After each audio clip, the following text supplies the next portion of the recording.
What's going on, everybody? Welcome back to the Yankees Avenue Show on the Yankees Avenue YouTube channel. As usual, I'm Patrick Hennessy. That's Dan Rourke. Dan, how are we doing today? Well, Pat, I'll be honest. I'm doing a little bit all right. Yankees did salvage the final game against the Tampa Bay Rays. I enjoyed that baseball game. I had a good time. So spirits a little bit uplifted, but we got quite an episode today, my friend. We got a lot to talk about, in particular, the trade deadline and how it went down, or how it didn't go down, I should say. Doing all right, man. How are you? Yeah, I'm good. Can't complain too much. Now that we kind of know the fate of the New York Yankees, all you could kind of do is like sit back, relax, and just watch the dumpster fire burn, I guess. Last time See, we talked to you guys was before the trade deadline. Trade deadline went down. We have a lot to talk about there. What were you gonna say? well, now I have something new to say because I almost caught myself. I interrupted you a lot in the last episode, I want to say, and I Did you? apologize. Just, I was in my hyper phase, I think, didn't Oh. take my meds. I apologize. And I caught myself there. What I was gonna say was I forget, but I'm ready to talk ball. Ready to talk Yeah, ball. no, very ready. Before we do that, though, I want to give a huge shout out to our sponsor, FOCO, FOCO. If you guys haven't checked them out yet, be sure to do it. This beautiful shirts from FOCO, Yankees Yeah, Avenue, what the 15% hell, off. bro? So 2 weeks ago we planned on matching. I wore mine, you didn't wear yours. You said we never planned on matching. That's not We true. And didn't. then today you show Mm-mm. up wearing it without even notifying me ahead of time. And real Okay. quick in the comments, I think I got Pat's doppelganger. I don't know why I didn't put this together before. And maybe somebody else mentioned this, so I don't want to take credit. You look like Carlos Rodon. With the I mustache, don't you see it. low key have a similar look to Carlos Rodon, especially with the Yankee hat on. He's not a bad looking. Like, I'll take that as a No, compliment. You know what please. I mean? By no means am I insulting you right I'll now. take that. I will take that. It's better than the Bo Bichette I used to get before Oh, the he's a stash. So pig. God, I no, would he's a, not he's want a to look pretty like good him. looking dude. No, No, no. okay, fine. Before we get into topic number one, I guess this is something we should probably touch on. Domingo German is done for the season. He voluntarily was submitted to treatment for alcohol abuse.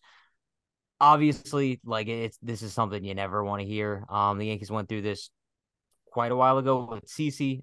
He had the same Yeah. issue, and we know Domingo German. It's kind of just like the story of his career at this point. Just he's been able to put it together on the mound on numerous occasions. We saw the perfect game this year, but there's so much off the field stuff that's kind of just getting in the way. And at this point, all you could really do is, whether you like the dude as a human or not, just kind of wish him the best as a person. Just because at the end of the day, bro, like baseball's baseball, but like him as a human being, like he needs to rehabilitate himself, and hopefully this is able to help him. Yeah, no, totally. Like we'll talk about the rotation, all that, how it affects the team later. But yeah, you wish him well. He voluntarily, like you said, submitted to treatment, and that's the main thing. Just get him right. And you know, they said there was an incident that led to this. But with that said, I want to clarify that if there was an incident that was suspension worthy, he would have gotten suspended. A lot of people are trying to connect scenarios, which I mean, hell, it's understandable. I can't blame them.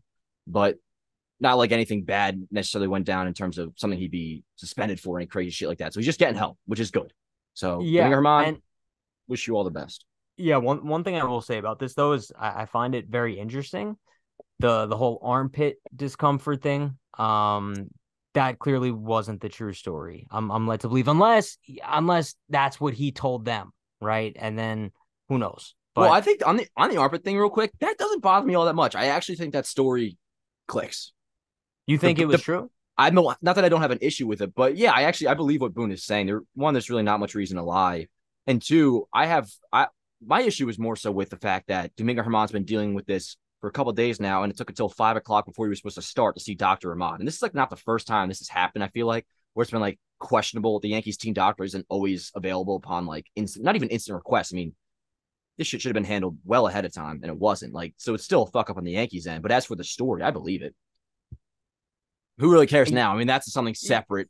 Whatever. Yeah, but yeah, at the end of the day, we wish Domingo Herman well. Hopefully, he's able to recover.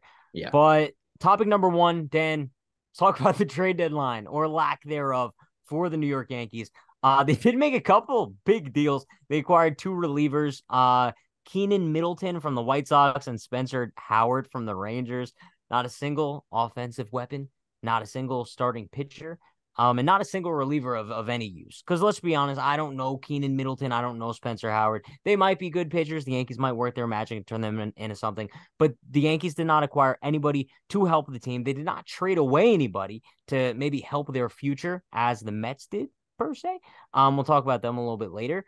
But I don't know, bro. I guess my thoughts on this year's trade deadline as a whole, kind of going back to last episode. I said I think the biggest mistake the Yankees could make would be to sit back and do nothing, right? And that's exactly what they did. The fact that they didn't sell any of the pieces that they should have sold, the guys who will be free agents at the end of the year, whether that's Harrison Bader or Wandy Peralta or Luis Severino, and gotten something for them before they walk away in free agency in a season where you're probably not making the playoffs. I don't know. But now you're stuck with those guys getting nothing for them. You didn't add anything, so the team didn't improve at all. You're not taking any steps closer to reaching that wild card spot. And I think overall, it shows complacence from the Yankees. It shows negligence. It shows ignorance. And the explanations we got were just awful as well. Just I would say that this right now, post trade deadline Yankees, this might be the lowest I've felt as a fan and the lowest level of confidence I've had in the Yankees front office, maybe in my entire lifetime. And it says a lot, but I stand by that 1,000%. Yeah, dude, no, it's a whack time right now. And the reason for that is as bad as things have been, and in some regard, yeah, I feel silly saying that. Like, this is our low point. 5 games over 500, 4 games over 500, 3.5 games out. Yeah, sure, we're technically in it.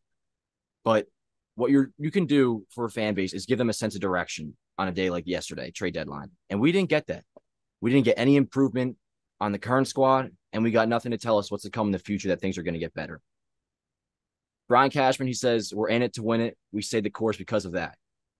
You added Keenan Middleton, and what was the other guy's name? It was Spencer Howard. Spencer Howard.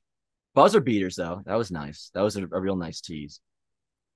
They did nothing, man. This team, even if they were to be able to sneak in, I'll be real. I'm an optimist, but to be completely real, they're not going to do anything in the playoffs, even if they sneak in. And then next year, we're set up for the entirely same situation.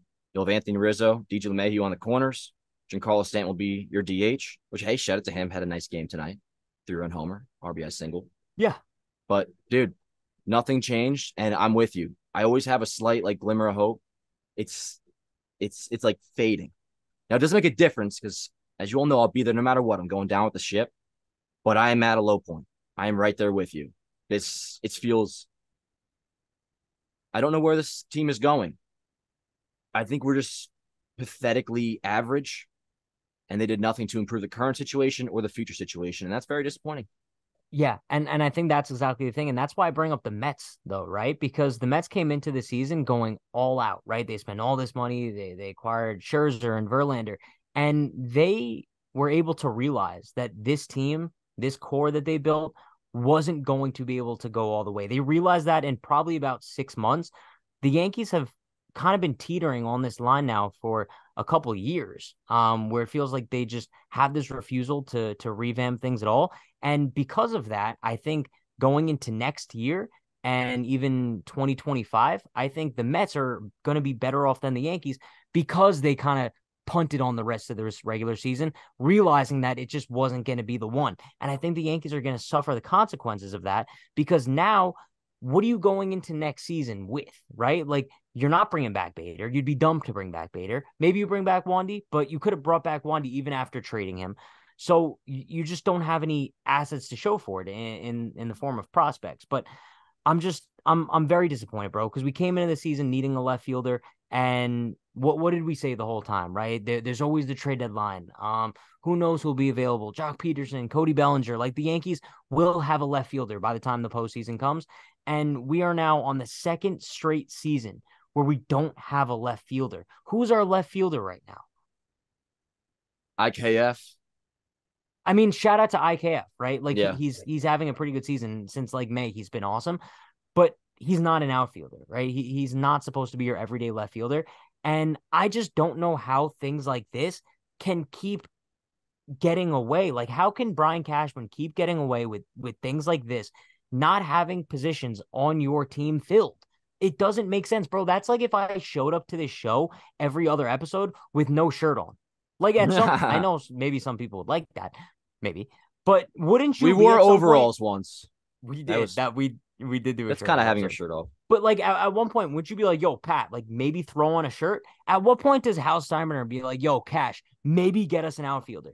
maybe get us like some offensive pieces because our lineup is trash. And it boggles my mind. And bro, I'm really just disgruntled with this trade deadline. Like the fact that they really sat back and did absolutely nothing. Bro, even a Tommy Pham would have made me happy, bro. A Jack Yeah, Flaherty. Like add in something to show that you care about the direction of this team. And bro, how do you think it makes the guys in the clubhouse feel that they're obviously not performing well this season, but by going out at the deadline and doing nothing, it shows the clubhouse that you don't even have like the front office doesn't even have faith in you guys moving forward. So the guys in the clubhouse are the only ones that are able to get the job done. They didn't bring in a single reinforcement. It makes me sick. They could have went out and gotten literally anybody to improve this lineup, and they didn't.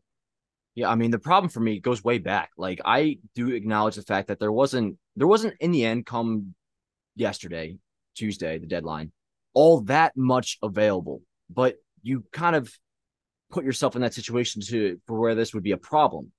Brian Cashman, yeah, sure. Cody Bellinger wasn't available now, but you could have had him in the offseason. And dude, the worst quote, that's what I was looking at my phone for, trying to find it. Brian Cashman talking about, he was asked if he regretted not coming into the season with a more established left fielder. He said, it's been one that we've tried to upgrade. Getting your hands on it is the more challenging aspect of it. Said they were constrained by a budget. Now, I don't want to come on this whole thing and defend Hal like crazy, but I'm going to defend Hal again. This is not a Hal issue here. Yeah, sure. Would it be nice to be able to add an extra $10 to $20 million to a payroll? Yes, obviously. Would it be nice to have Steve Cohen's payroll? Yes. And the Yankees probably are capable of going a little bit higher. But in the end, it's Brian Cashman's fault that the roster is as bad as it is. He had $290 million on a payroll for the New York Yankees, and he didn't have a left fielder. So you can't mention the payroll as an excuse for being so high when you're the one that created the roster that was this poor in the first place without a left fielder that was still $290 million worth of players. Yeah, Like it's all on him. Like, I want to really get this point across. If I haven't been clear about it enough, this isn't a Boone problem. This, for the most part, is not a Hal problem. This is a Brian Cashman problem. It becomes a Hal problem if this goes on. Like, I know, like, yes, Hal's the one that's keeping him aboard, and they had this weird marriage going. It's fucked. I think this is, if there's a positive coming out, I think we might be getting towards the end. I think I'll tell you this right now. If we miss the playoffs, I think Boone's gone. And I do think there's a chance Brian Cashman is legitimately on the hot seat. As they all should be, right? Like, and that's why I say, while the main culprit of this crime is Brian Cashman, we can't sit here and act like Hal and Boone are completely innocent either, right? I think that Hal is at fault for employing Brian Cashman and just refusing to end that marriage that clearly isn't working out. And Boone, I just don't think is a good manager. And I think he might just be a victim of, yo, you need a new face in the clubhouse, because I think the whole team needs a revamp. I don't know if it'll happen because it seems like they're all kind of tongue-tied. But, bro, all I'm saying is that Brian Cashman needs to go. And if this wasn't already shown, I watched your video. I thought it was great, by the way. Oh, thank you. He's just proven now that he can't get the job done. And going into 2017, what was our vibe, right? The Yankees are about to be the most unstoppable core of all time because they're combining something we've never seen before. An insane farm system that usually only like the lower budget teams have, like the Rays, the Athletics, which is what they do because they don't have that much money to spend. So they had the insane farm system, and then you combine that with an unlimited budget, bro. You are supposed to be the most unstoppable team of all time because you're combining the two things, right? It's basically like a 90s Yankees kind of thing. But the problem is a lot of those prospects didn't pan out. And then also at the same time, the money wasn't allocated properly to build that super team. And you didn't trade the prospects at their peak value as well. Those are the three things. That's the third thing. So the prospects, one, didn't pan out for you. You didn't spend the way you should have and allocate money properly for the roster. And the third thing is you didn't trade prospects at their highest value. Could have had Garrett Cole in 2018. Exactly. You could have had Justin Verlander in 2017. You could have had literally anybody you wanted with the amount of great prospects the Yankees had in their system. And you look back on it and how many of those, I don't know, let's say 15 top prospects that we were so excited about over the past 5 years, how many worked out? Judge, right? Sebi for a couple of years, and Glaber, you could say worked out. Glaber, you could in say terms worked of prospects. Yes, but he's not like the superstar we originally thought. He's not like the number one prospect in baseball we thought he was going to be. So I don't know. I just think someone has to start taking blame for these things, bro. And I think that guy has to be Brian Cashman, dude. It's like I love using an analogies.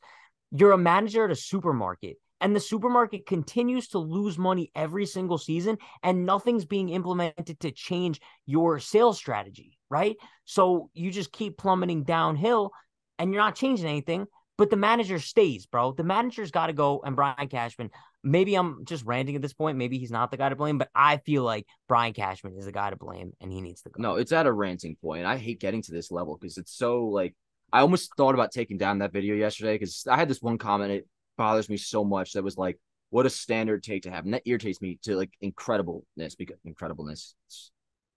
because it's such a casual fan take to have. Oh, team sucks, fire the GM. And I held up for a while from saying that. And there's times, like I'll admit, I think I mentioned it before, like after last year's trade deadline, right away, I did refer to him as cash god. Like there's times where I would praise this man, but after time and time again of being disappointed, and I really want to dig into this part of what the disappointment is.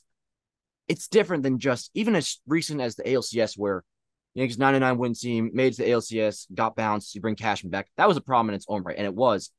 But we're way past that now. Dog, you mentioned the 290 million.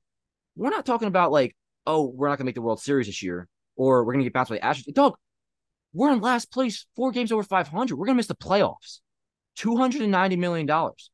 That's how bad we've gotten with Brian Cashman. And it goes back longer than just this deadline. As you said, it's been the repeat of philosophy, getting proven time and time again, this isn't working, but running it back. I look back to the Josh Donaldson trade, going out and getting him. Now, once again, to be fair, I was excited when they got him.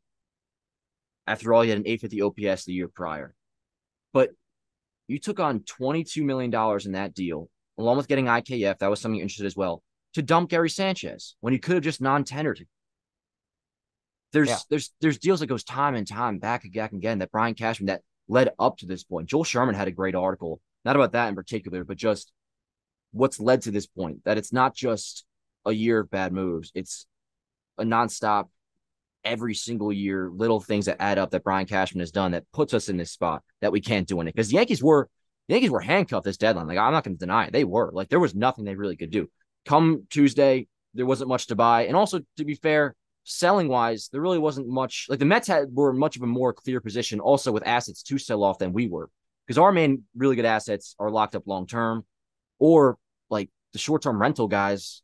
I mean, Bader's your best one. He's not all that going to fetch you all that much. You had Glaber, you had Wandy Peralta, a couple of relievers, a couple of pitchers maybe, but like that's still not an excuse because you put yourself in this position. You handcuffed yourself, Brian Cashman, years ago, leading up to this moment. Every single year you did it. So. Yeah, and I think fuck what that we're seeing motherfucker. now, I think this is just like our biggest fear coming to reality, right? Like we came into the season scared that what if you can't get a left fielder at the deadline? What if you can't improve the lineup at the trade deadline? Then what?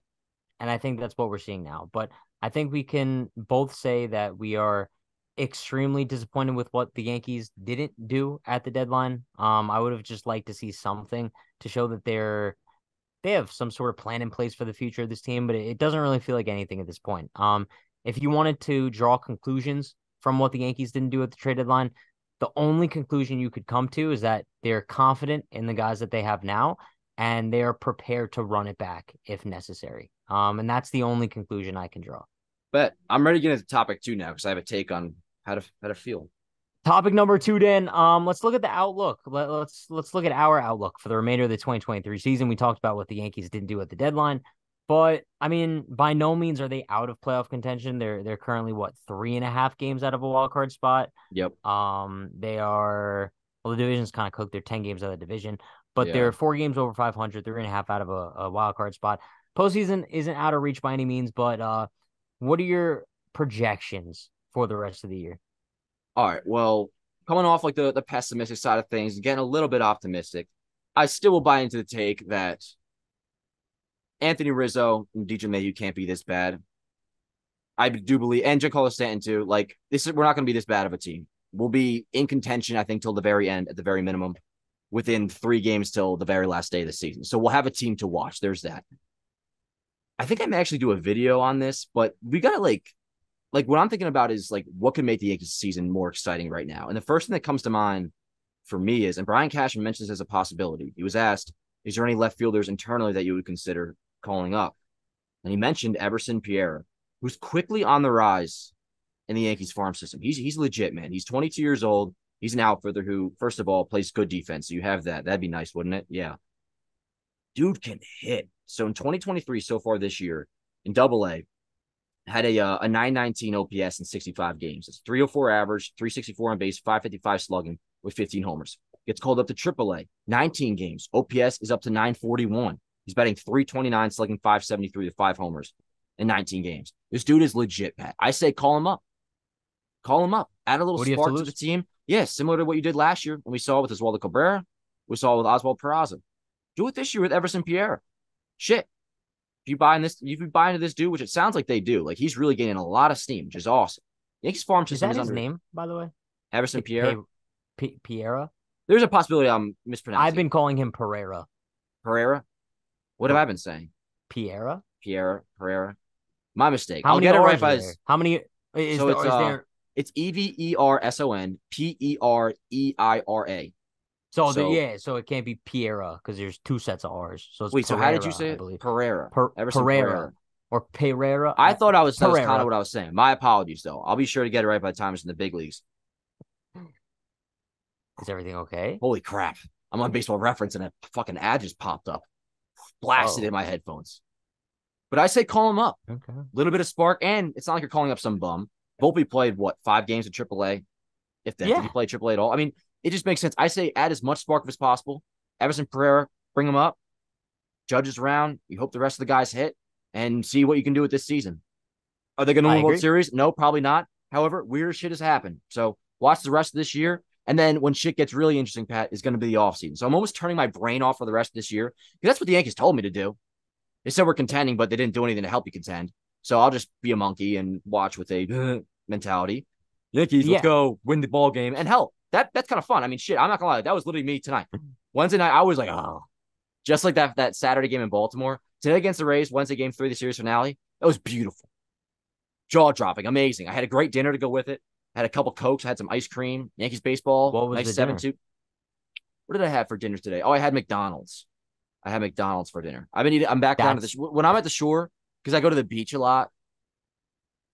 I think it's cool to go to the beach, dude. It's just like I've never heard anyone call McDonald's, oh, I had a nice dinner. Well, yeah, no, like in terms of it tastes good. Okay. McDonald's is fantastic. But anyways, I was just in my vibe. So I guess that's what I'm gonna do the rest of the year. Is watch like a monkey. Hope the Yankees call up Everson Pierre, provide a much like an entertaining team as possible. Then shit, maybe get in the playoffs and something weird will happen. Yeah, no, it kind of feels like they're playing with house money at this point, right? They're kind of just like in the worst way possible. Yeah, well, whatever happens. I just wish that they were doing this by trading away a couple guys, right? Like I wish Bader was gone. I wish Wandy was gone. Bro, imagine the package they could have gotten for Clay Holmes. Imagine, dude.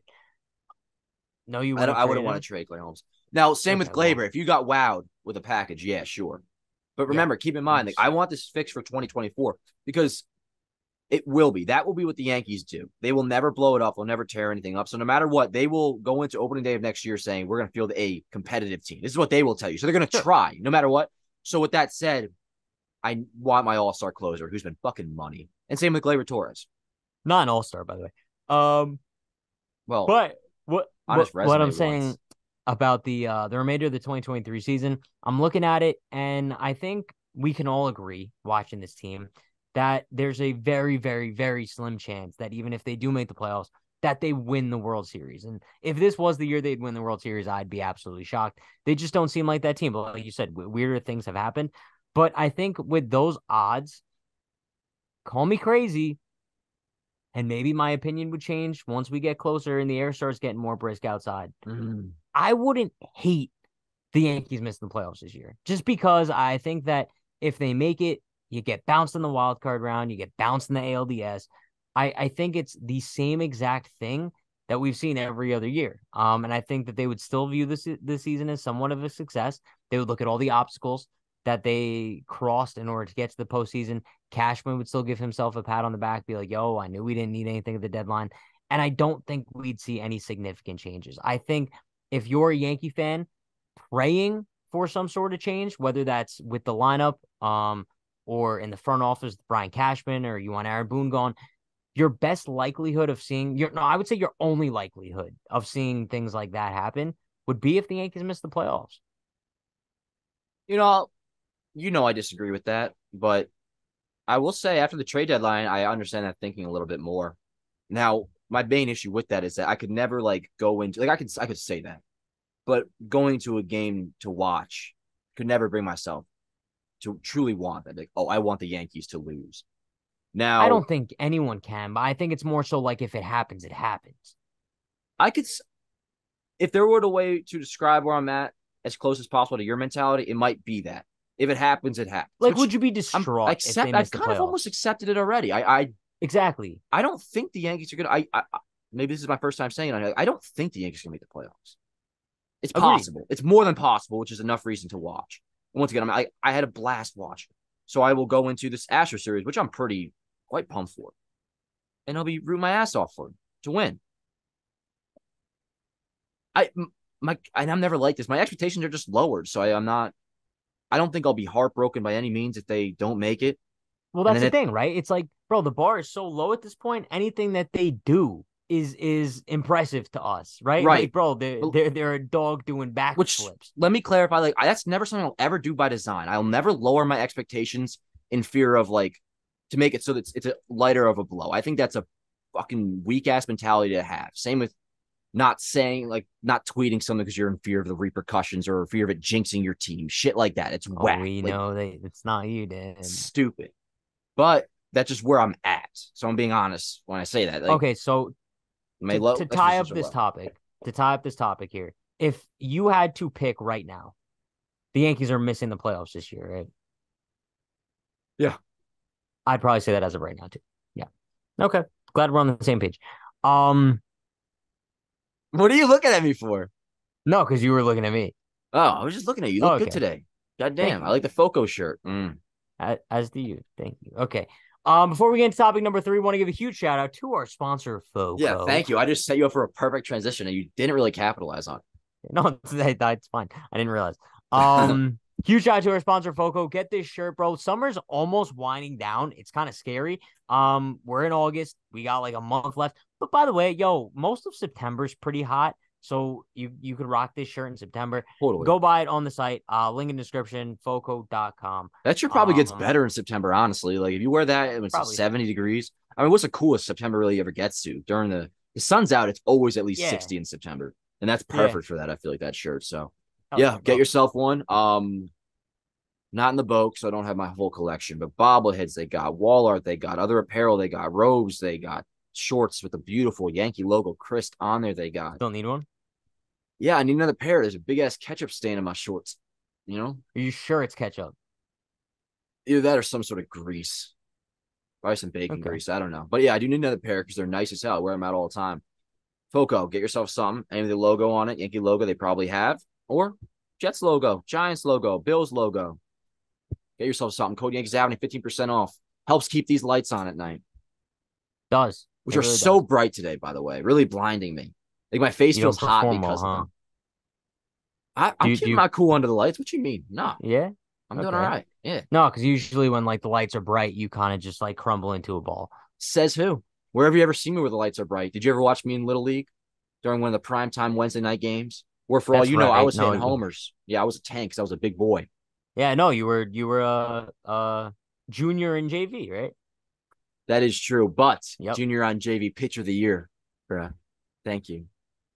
For your team. Yeah, for the organization. Yeah. No, Why are oh, you it wasn't coming your at high me, school. bro? Why are you coming at me? No, I'm not. I Yeah, think you it's are. funny. Yeah. No, no. How Okay. do we feel about that one? Comments. Is that nice of Pat to do? Topic number 3. Fuck you. Let's talk about that's not Christina's not gonna like that. Just Oh, take it back, apologize. I'm not going to apologize to Christina or you. You both get it. You both get what you deserve. All right, topic number 3. Nestor Cortez skipped his final rehab appearance and will instead be starting this weekend against the Houston Astros. With Nestor in but Herman out, Luis Severino will be staying in the rotation, which is kind of surprising considering the fact that we were all but certain he was going to be thrown in the bullpen, which I thought would have been best for him. But it seems like they're trying to work out his kinks in the starting rotation. So now we're looking at a Yankee starting 5 of, in no particular order, Cole, Rodon, Sevy, Schmidt, Nestor. What are your thoughts on that starting five, Dan? Well, the exact order, just to let you know: Cole, Schmidt, Sevy, Nestor, Rodon. Now, without, well, I mean, shit, we have the official order. We might as well say it, right? And I did read it to you before the show. Well, with Herman out, we don't have a choice. Sevy's going to be in the rotation. I tell you this, dude, it's still a really good rotation to me, depending on one thing. Well, I guess technically two things. Sevy, of course, has to get right, which who knows if that's going to happen. So actually, maybe it's not all that great. But Carlos Rodon, need him to show up, which he hasn't so far. Now, he had that one good start to begin his tenure against the Cubs. Then he also had a nice outing against the Mets, which was cool. Laid an egg against the Rays. Only lasted 4 innings. Pretty much got booed off the mound, 4 runs. He needs to be better. If he can pitch his ass off, that is one thing that will have me actually excited going into a potential playoff run. Because if you have Cole and Rodon going back to back, and Nestor figures out his shit, you may have a chance to win a playoff series. So with that said, the Yankee rotation I think is in decent shape, not the shape that we imagined it would be. But speaking of imagining, if Sevy shits the bed, there is somebody on his way back. Frankie Montas may still pitch this year. Yeah. Maybe come September, he's starting over Sevy. But yeah, that's my outlook. If Frankie Montas is making starts for the Yankees in a playoff run, dude, I'll be shocked as shit. I wouldn't hate it though, especially if Sevy's out and Brito's your only other option. Sure. Let me see what Frankie Montas has to offer. And he's going to want to pitch because he's a free agent at season's end. He's going to want to prove himself to maybe get a contract somewhere. But yeah, bro, I think we're looking at the rotation, and it doesn't really seem like it's too bad. I said that to you before we started recording. I think the Yankees rotation has a much higher ceiling than we're currently seeing. I mean, Nestor obviously hasn't been great this year when he was on the mound. He had the injury. Hopefully he comes back healthy and the regular Nestor we know and love. Rodon obviously had the injury and hasn't been great since coming back. Cole has really been the only guy in the starting rotation that you have been able to rely on all season. He might be cruising to a Cy Young win this year. He is now. And we saw it in his start against Tampa. He just continues to prove why he is the dog of this team. There was that thing going on where he was like, bro, he's just funny as hell. He's hilarious. Talking to the umpires, and just because he's so, I don't know, like a way to describe it, but he's so invested in his performance, and he's such a perfectionist where it comes across as like he's like frantic almost sometimes a little bit, just because he wants to execute so perfectly. And I respect Gerrit Cole so much out of anybody. It almost feels like he doesn't belong on this team because like you pan to some of these personalities, you pan to some of these guys in the Yankees clubhouse. I would say maybe a handful of them have that same mentality as Gerrit Cole, where it's like, if we don't go out and win this game tonight, I'm going to cry myself to sleep. And I think Gerrit Cole is one of the few who has that mentality, and I respect him and love him so much because of it. Yeah, I think there's probably more than we think, but he's definitely the one who shows it the most. And dude, I know what clip you're talking about. It was absolutely hilarious. It was I guess it wasn't even a pitch clock violation. It was just Cole was getting set and the pitch clock suddenly stopped, and he noticed it. He calls it frazzled out. Yo, and he's like, and Gerrit Cole's voice, he's speaking at, I'm not even gonna do it, but he was like yelling it too. No, dude, you have to do it. He gets, I don't even think I'm capable of doing it right now because he was like yelling. He was like, it was a ball. It wasn't a ball. It was a ball. Perfect. And he's low-key a diva about it. And you could see like his face. He's going crazy. Like you said, getting frantic. And then I posted a clip on Twitter. It just cuts to him blowing a fastball right by Wander Franco, strike 3. It's hilarious. He's amazing. Irae is, I was going to go on just how amazing he is. No, you should probably go on. Irae maintained at a 2.64. Pat, we are in beautiful Irae territory now. Yeah. I was saying it earlier to BBD. Once you get below 2.7, that's like, okay, you're having a really good season now. He's at 10 wins. He's 10-2. Cole's going to win the Cy Young. Evaldi's on the IL. The next best option is, Framber's having a good year. McClanahan was having a good year, but exactly. With Evaldi down, like he's not going to get hurt. I think he's going to win the Cy Young, which would be sick. Like, good for him. Like, that's one more thing on the whole, to go back to topic 2 about what to watch for. Individual players too. I mean, tonight it was a Cole game, so get to watch him. That's something like you look forward to watching no matter where the team's at. Even if we were 20 games under, you get to watch Gerrit Cole pitch. Aaron Judge is something to watch for. Watch him hit home runs. If Giancarlo Stanton goes on a tear, him as well. Like there's pieces to individually get excited about as well, and Cole's a big piece, big part of that. Yeah, and I think if we're giving out like awards at this point in the season, Gerrit Cole is the Yankees MVP. And I would say it's not even close. I can't think of anybody else who's provided more value to the New York Yankees this season on a consistent basis, more than Garrett Cole, bro. He's been that guy, and I think the only word I could use to describe what we've seen from Cole this year on and off the field is adorable. He's just he's adorable, bro. That's all it is. I'll go there. He's up there. That's nice. Would Yeah, you he's say adorable. he's adorable? Yeah, he's adorable. He's adorable, I guess. Yeah. Wow. It doesn't come out of my mouth, bro. I don't know. It's just like, yeah, I guess. His Yeah, 2.64 ERA he's is quite adorable. I did well actually on the Yankees post game today. I did say he maintains a lovely 2.64 ERA. Do you that like is that? lovely. Lovely. No, It's it's absolutely lovely. Cy hey, Young's bro. Who cool. would Like have that's thought? fucking that's a dope ass award to win, bro. If he takes that home, dude, this is like order restored for me because 2011, man, when I was the first year I was mentioning, got into baseball. CC was having a good ass season. And he still finished up good. It was like 19.83 ERA, but ultimately lost to Justin Verlander, who won that crazy run, won MVP too. It was like 24-6 and crazy stupid shit. But anyway, CC was off to a phenomenal start, probably right around this point in the year. So knock on wood about this. I was so sure he's gonna win Cy Young, and I was pumped about it. It's a cool ass award to win, Cy Young, No, the it's American nice. League. It's Getting to nice. be his first two of his career. Who was the Um, last Yankee to win Cy Young? last Yankee to win Cy Young. Ooh, Trivia. did Roger win a Cy Young Yeah, I year? was thinking Yeah, I Mike think Mussina Roger won maybe. in. No, Messina didn't win a Cy Young. I'm gonna guess Roger in '99. Let's see here. I'm looking it up. Oh, Last it's Roger Clemens in 2001. 2001. Okay, Roger. Well, let me see what that year was. I just said 2001. No, no, I mean like what, like how what he did, how good he was. Oh, Let me see that's my here. bad.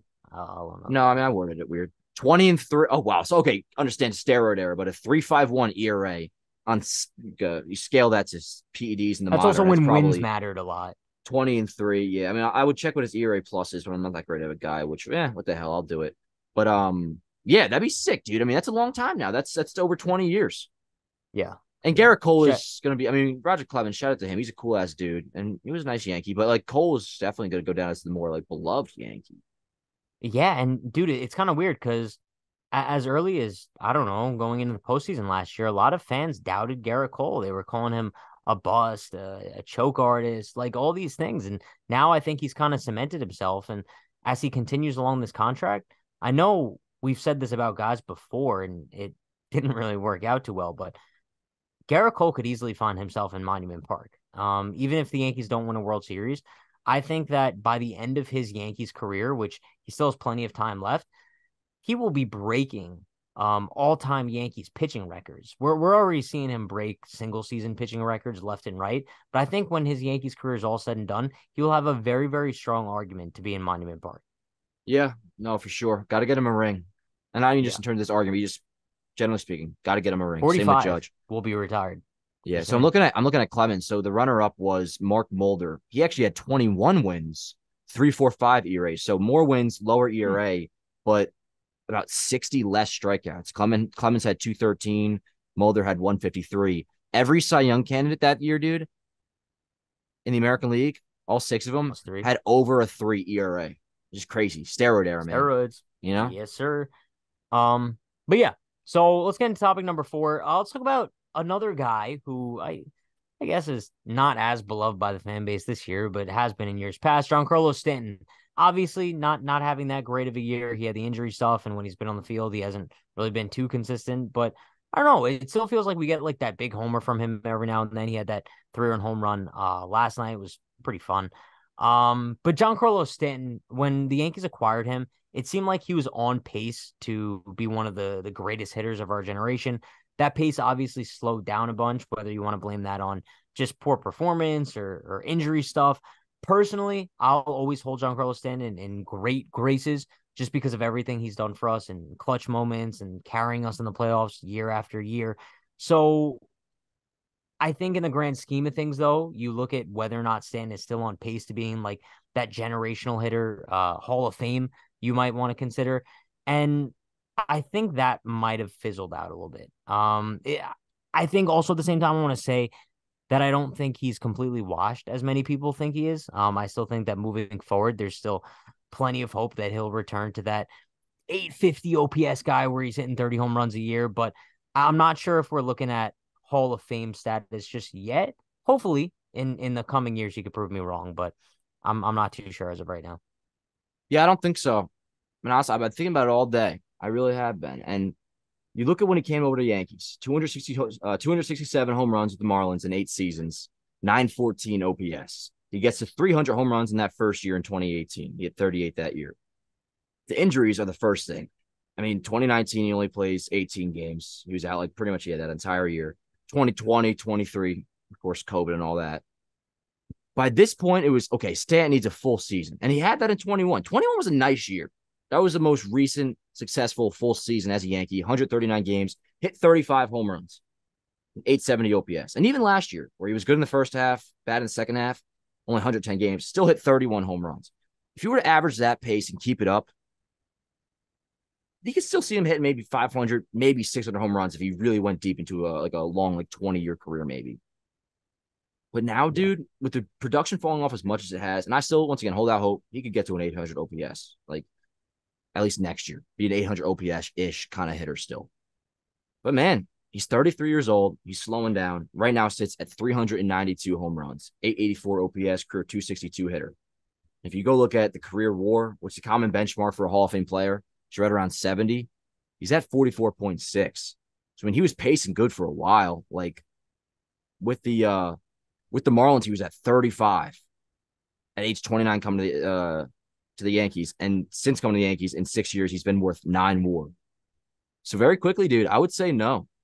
Yeah, but can I we also say that, like, even if he doesn't be a Hall of Famer, like, that doesn't mean that his Yankees tenure is a failure per se. oh, of I course think not. that he still has quite a few years left. Like, we don't know what's going to happen in these next few years. But I would say even as of right now, right? If Stanton is a free agent at season's end, I know the regular season numbers might not show it, and maybe this is just personal bias. I would view his Yankees career so far as a success. I wouldn't. I wouldn't call it a colossal failure. I would say it's been It's not solid, what but we could have been a thought it lot was going better. to be. Yeah, and a Yeah. lot of that's not to do with him. It's not his fault. But and this is now where I'll start to criticize the player is that the performance has fallen off way too soon. You hope he gets back to where he could be. Like I think 2021 season is hopefully still possible. Just to play 130 plus games, hit 30 plus homers, have an over 800 OPS. But to be 33 and right now, after quite some time coming off the IL, he's sitting with a season of a 197 average, an OBP well below 300, 273, OPS just barely over 700, 14 home runs. So I mean, as good as the playoffs have been, like this tale should not be over yet. Like I still anticipate, and once again, book's still open. But like, there should be a lot left of Giancarlo Stanton. This is not where I anticipated us being at like the complete tail end fall off of his 10-year stay here. Should still have another couple good years left. And then if that's the case, then maybe if you want to talk about like Monument Park, that's an interesting conversation. Because then it's like if you just have a good postseason, which hopefully, he still will do that, no matter how much he struggles in the regular season, you hope hitting the playoffs. And if that were to like be involved in a World Series winning postseason, then all things considered, if he gets to 500 home runs too, which who knows if he even does that, like, yeah, probably would go into Monument Park. But now it's Yeah. it's, it's in jeopardy, dude. It's in jeopardy, I think. Not that's a be all end all, like a big thing, but like it was kind of a shoo-in before. I get it. And I think the thing is with Stanton is I don't know, bro. I just like replay all those big ass moments in my head where it's like we wouldn't be in certain spots without him. And like, bro, that grand slam against the Red Sox in 2021 towards the end of the season, like that might have been the most fun I've ever had as a baseball fan. Just I don't know. It just feels like most of the most fun I've had watching the Yankees was when Stanton was coming up in big moments. And whether that be, bro, even last year in the playoffs, like game 5 of the ALDS, what happens? First Mm-hmm. inning, 3-run home run from Stanton. Like you expect Yeah. nothing less. And I don't know. I think just because of that, no matter how bad he does in the regular season, he'll always have a soft spot in my heart because of that. And I think also because of that, if the Yankees do make the playoffs this year and he finishes the season under 200 with 20 home runs, I am still uberly confident in him in every single postseason at bat that he's going to come through. Yeah, which I mean, I'm with you, dude. Like that's why I don't know if I would actually like. I mean, gun to my head, like, would you do the trade over again? I think I the would. Yankees would. I think the Yankees would like they would not do it again. I think the Yankees would go back in However, time and not do it. I knowing Yankees financial situation, please, not the financial situation, but how the money's been allocated and the horrible roster construction by Brian Cashman. With that knowledge, I think I would say no, I wouldn't do it again. That's not Giancarlo Stanton's fault, and that's unfair to him. In terms of my attachment to the player, yeah, of course I would. I love him to death. He's a top 3 player on the team for me. A lot of times it goes like it would go Judge 1, Cole 2, Stanton 3. I love the Agreed. dude. He's been a great, phenomenal Yankee. Majority of what his issue has been has not had to do with him, the player, up until recently. And he's handled Yeah. himself perfectly. He's a perfect like co-face of the franchise. I love Giancarlo Stanton. I just wish the Yankees supplemented more talent around him and Judge and Cole.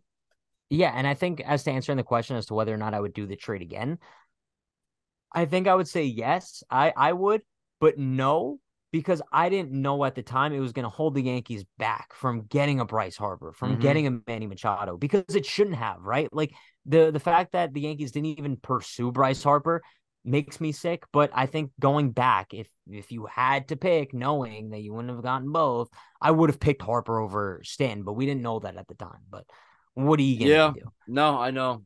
It's Um, one of the best nights of my life, though, dude. Like Agreed. I know for It you was the too, like most fun Yankee ever. fans, that was on top of the world, and it was the perfect right step at that time to be like, okay, Baby Bombers was cute, that feel good little engine that could story was cute, but nah, dog, let's go be the evil empire. We're getting Giancarlo Stanton. It was Yep. such like a it was like a But then they power did it was like nothing a after power that. thrill almost. Like at the time, it was like, man, like you thought the Yankees were gone, we're back, and what's happened since then? Yep, exactly. Topic number five. I say we kind of, Yeah. trade deadline just passed. I say we kind of look around Major League Baseball, see if you want to discuss anything that's Well, interesting. what was I your know that. most like interesting deal to you? Like, what's like the number one? Okay, my most interesting deal, I would say by far is Justin Verlander being traded back to the Houston Astros. I think that this will be something that's really funny in maybe like 20 years, like, or a trivia question looking back on Justin Verlander's career. The fact that he made what, I don't know, 5 to 10 starts with the New York Mets, in between his time as a Houston Astro. I think respect to the Astros for kind of admitting a mistake and realizing, yo, maybe we should have signed this guy in the offseason, and being man enough to be in like, all right, we'll give us some prospects for him now, even though we shouldn't have had to. And also just seeing him going back to Houston, how it's a perfect fit for them, because while Framber Valdez is having a good season, I think they still could have used another top of the line arm at the top of their rotation. And now I think the Astros are once again one of the top teams to beat in the American League. They've obviously still taken a step down, but I think the addition of Verlander, bro, like, he's going to go back there and absolutely shove. So I find it very interesting, and just respect on all sides there, bro. Like a few years ago, I hated Verlander, but I think at this point, all you could do is just respect the greatness, how the guy's like in his 40s and still pitching at an elite level. And just huge shout out all around there. That was my most interesting deal. Yeah, I'm good on all the respect shit, but I'm with you, man. I mean, that's in terms of getting chills. Like I did with a trade. That was the one move that I saw the notification. I was like, no fucking way. And there have been some smoke leading up to it, so like it was being suspected that it might happen.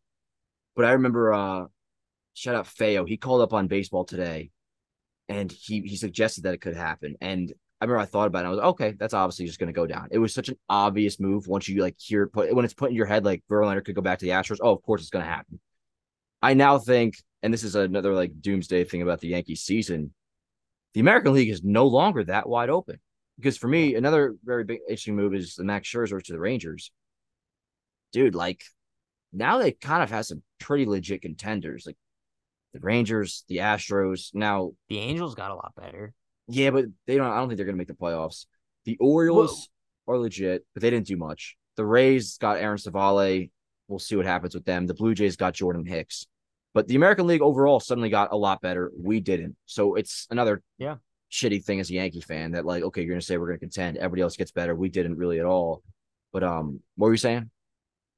No, I was just gonna say that I think right now the Angels are only half a game back from the Yankees, and I think with Trout coming back, and I know Giolito was bad in his first start, but I don't know. I think the Angels could have some fun and make a run. I don't think that they're Huh? a much worse team than the Yankees. They might be a better team than the Yankees right now. Well, I don't think the Yankees make the playoffs either. Yeah, well.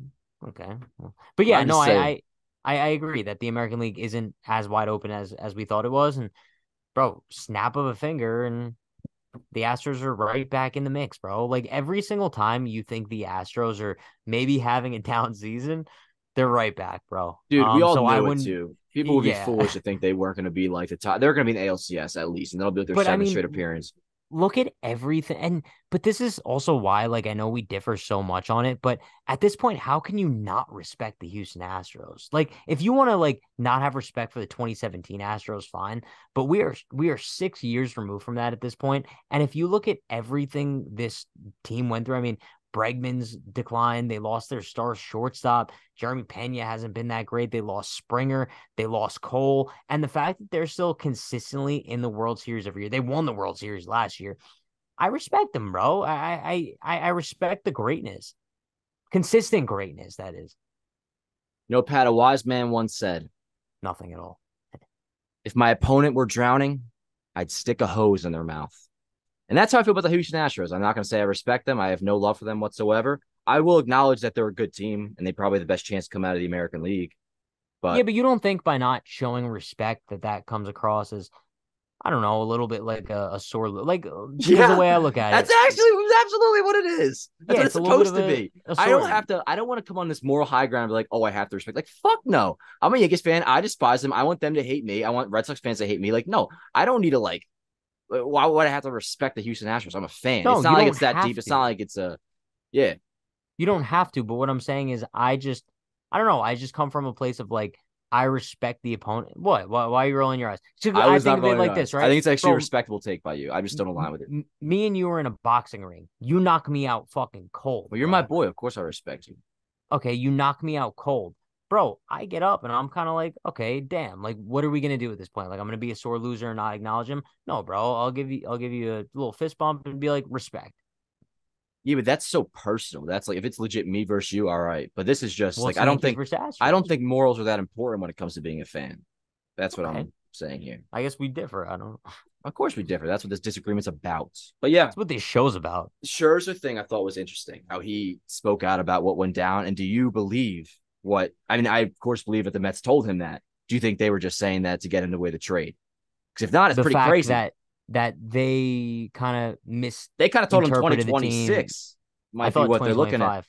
Well, they said maybe 20. No, I think they said like I'm pretty sure they said maybe possibly 2026. Like they said 2024, 2025, possibly early I mean, I 2026. think they were just trying to get him out, to be honest with you. But I think I mentioned it a little bit earlier in the show. I know I respect the hell out of what the Mets did at the trade deadline. Me They too. took a look at their team and they realized, yo, this isn't working out. And the same question marks that we looked at coming into the season, like not sure if a rotation headed by two older guys is really going to work out too well. And it didn't. And they realized that. And rather than just riding it out and being awful for the next couple of years, which is maybe the route the Yankees are heading down.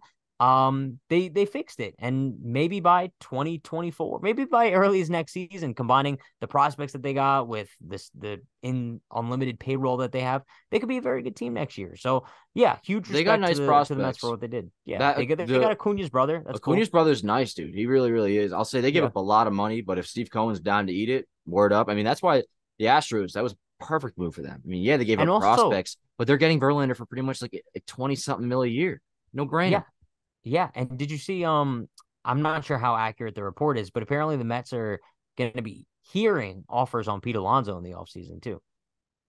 Oh, dude. So I heard my boy Colin say something about that today, and I was like, oh no, here you go. You're in the gonna be a free agent within like a year. Cause I guess Pete Alonso also had an interview and was asked about it, and he did the whole thing. I said to my boy, I was like, "Oh, you're in like the Judge shit now," because Judge was doing it Yeah. too. And this is annoying. It's like the talk of like, "Oh, I want to be here, but you never know Yeah, what could we'll see. happen." You A never lot, know what'll exactly. happen. Alonso's in that phase now, dude, and I just want nothing to do with it. Like if I was a Yeah. Mets fan, I'm like, oh, I was telling my boy, like, bro, like prepare for this shit. This is so annoying. So I don't believe he's gonna get traded. He's gonna be a Met for life. Like I actually think he's very similar to Judge in that regard. They're not gonna let him go. He'll eventually be signed. It may like go down to the wire and say, oh, he's going to go somewhere else. Maybe they'll trade him. Like, nah, in the end, Steve Cohen's not dumb. Pete Alonso is important to the Mets. Like, that's their Judge. on a very much lower level on the scale. Very, very lower. But like that's their judge. Like, no, they ain't gonna let him go. It'd be so stupid to trade him. It wouldn't happen. But before we end the show today, and I kind of know your answer to the question, but I feel like I have to ask it. Yes. If you're Aaron Judge right now, are you second guessing signing this contract with the Yankees? No. I wonder, not Judge, because he's a captain of the Yankees. He's going to go down as, I mean, that clearly meant a shit ton to him. So, no, absolutely not. But I wondered that actually about, I remember 2021, I wondered that about Cole. And I think that plays more about him because I feel like it's different when you're not a homegrown Yankee. He came here, I feel like, with the legacy of being a Yankee with in the mind. Intention. Yeah. And that a big part of that, especially when you're coming as a visitor, somebody who's not homegrown, is like you really do have to win to cement yourself. Because Judge being homegrown, if he never goes on to win, it would suck. But you kind of have like that Don Mattingly vibe. Whereas if Cole comes here, having not, come up the first 6-7 years as a Yankee, coming in free agency, and doesn't win, like he may wonder himself, like, was it really all that worth it for me to come here? So I wonder more about him than Judge. But I don't know. Yeah. You do wonder, though, because you know that these guys sign long-term contracts with the Yankees thinking they're going to be competitive every year and the front office is always going to do whatever it takes to win. And now, I don't know, we're kind of seeing these past couple of years. Judge, I'm like, for sure, no. Like, I think Judge is chilling. But Cole might be a little bit pissed off, though. I think that's more of what it is. It's like, what the fuck? Like, no, I do want to be here. Like, I wouldn't change it, but this isn't exactly what I envisioned. Bro. Nah, because Stan was coming from Miami. Maybe if he really could have gone to LA. Yeah, but bro, he picked 4 certain teams because he knew that they were going to be consistent. Didn't he have a trade ready to go to either St. Louis or San Fran or something? No, he rejected it. Right, he rejected it. So he had, I think, yeah, two. Because the only he wanted two to teams go to he had was. I thought there was 4 teams involved, or the 2 teams were San Fran and St. Louis. He rejected them. The 2 teams he would go to would be the Yankees or the Dodgers. Yeah, I don't think Stanton's complaining at all. I think Stanton loves being a Yankee. Yeah, I get. But these guys will have people in the ring at the end of the day. Yeah, which I'd still like to think we have a good chance of doing so eventually, like in the next 5 years. Now I'm on like a 5-year plan with the Yankees. 5-year plan, so bro. I think I'm gonna fucking. Let's just say we're here for all 5 years of it, though. Like, I'm not giving up at all. Yeah, and you'll still have that Carlos Rodon mustache in year 6 of his deal. I'm not roasting it. It looks phenomenal. I got to shave soon myself. You probably can't see that. But, I'm literally sweating because how fucking hot these lights are. It's been a long day. I told you can't handle the lights, bro. I guess not. Maybe my AC's not on. I don't know. But, good episode today, dude. This was fun. Now we kind of had some funny episodes or like funny vibes going forward. Yes. Don't you feel the Yankees? The Yankees are going to rattle off a fucking 7-game winning streak at some point, though. And like, they're going to hook us in some regard at some point. No, like, I know. We'll be hooked. Within the next 3 weeks, I feel like there'll be something. They're gonna go on a run. Everyone's gonna be like, "Oh shit, here we go." Us too, bro. Yeah, dude, we're gonna go insane. But I think for the rest of the way through, I think we're done having like down, depressing vibes about this team. Just because, like we said, we're playing with house money. Whatever happens, happens. This is kind of what it feels like to be like a Pirates fan, right? Like we're just sitting watching a team that we don't really have too much hope in, but we're hoping for the best. So we'll see. Yeah, still love the Yankees. I enjoy when they win, so just win. Why not, right? That, yeah. Pump for the Astros series, like legitimately pump. Like, because what if they sweep them? That'd be cool. They'll take 3 out of 4. Hey, if the Yankees take 3 out of 4, are we coming on Monday's show? Like, we're in it to win. I'll whip all 3 of my nipples out on Monday's show. Okay. Where can they find you on socials? TikTok, Twitter, at Unhinged Patrick, Instagram at True Hennessy. You think this episode was over an hour? Oh, yeah. I agree. Yeah, for sure. Dan on Rourke on Twitter. Dan on Rourke on Instagram. Yankees Avenue on Instagram. Bro, I'm kind of closing in on 100K on Instagram. So please, if you guys have it, go over, give it a follow. I would much, much appreciate it. If not, it's all good. Facebook, we're there for you. And YouTube, subscribe. Yankees Avenue. That'll do it, huh? See you guys Monday then, dude. Let's take 3 out of 4 from the Astros. See you guys next time. Love you all. Love you, Pat. Let's go. Love you, Dan. Let's go, Yankees. Her body's going like September. She burns through the night like an ember. And all those things we try forgetting, I remember. But we say we all fine, we all fine.